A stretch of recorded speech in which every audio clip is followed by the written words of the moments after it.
میں نے جو منظر دیکھا ہے وہ کسی رپورٹر نے نہیں دیکھا ہے، میں نے اور ادریس بختیار صاحب نے. اور فائرنگ کے وقت بھی جب جیسے ہی فائرنگ کا سلسلہ تھوڑا سا نہیں بس رک گیا، میں اسی وقت سڑک پہ تھا موجود. میں نے ایک کار کو دیکھا، وہ جا رہی تھی، بیرل اس نے پیچھے والے نے باہر نکالا ہوا تھا، وہ جا رہی تھی. پہنچے اسپتال میں، یار اس کے میدان میں جو کار پارکنگ ہے آج آدمی لاشیں زخمی پڑے تھے. میں تو بہت بری طرح رو پڑا، اور ایسی کوئی جگہ نہیں تھی جہاں ہمارے جوتے میں خون نہ لگے.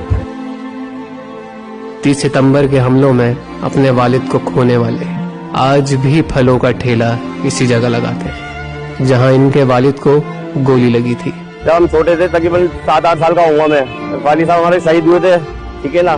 ہم تو چھوٹے تھے، ہمارے بڑے بھائی لوگ جو اسپتال کی طرف گئے تھے. جب ان کو لاش ملی نا، جب پتا چلا یہ 30 ستمبر کا واقعہ تھا، اور ہمارا یہی تھیا ہے یا پھر وہ کھڑے ہوئے تھے اس ٹائم پر، ٹھیک ہے نا.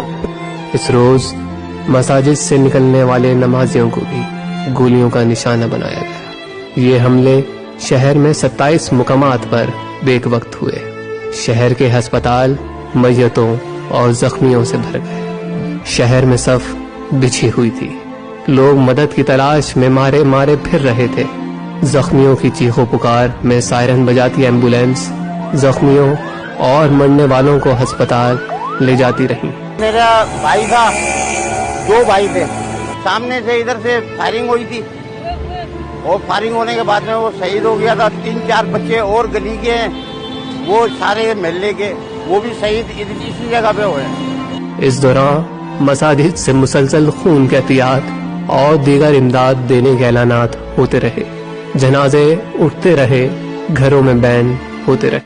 میں اپنے وثوق سے کہہ سکتا ہوں کہ بڑی سے بڑی جنگوں کے اندر 15 منٹ کے اندر جو ہے مرنے والوں کی یا شہید ہونے والوں کی ریشو 300-350 نہیں ہوتا، جو 15 منٹ کے اندر اس حیدرآباد میں ہوا.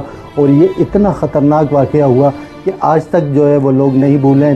کلاشن کوف کی گرج اور رائفل کی دھاڑ میں درجنوں گھروں میں ہمیشہ کے لیے اندھیرا کر دیا. آج بھی حیدرآباد کے رہنے والے اس سانحے کو یوم سیاہ یا بلیک فرائیڈے کہتے ہیں. اس واقعے کی FIR تو درج ہوئی، مگر ملزمان میں سے کسی کو بھی سزا نہیں ملی.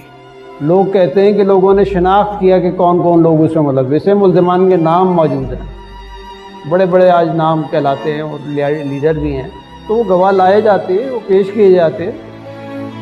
لازمی ہے کہ گواہیوں کی اور شواہد کی عدم موجودگی کے باعث کورٹ ملزمان کو بری کر دیتی ہے.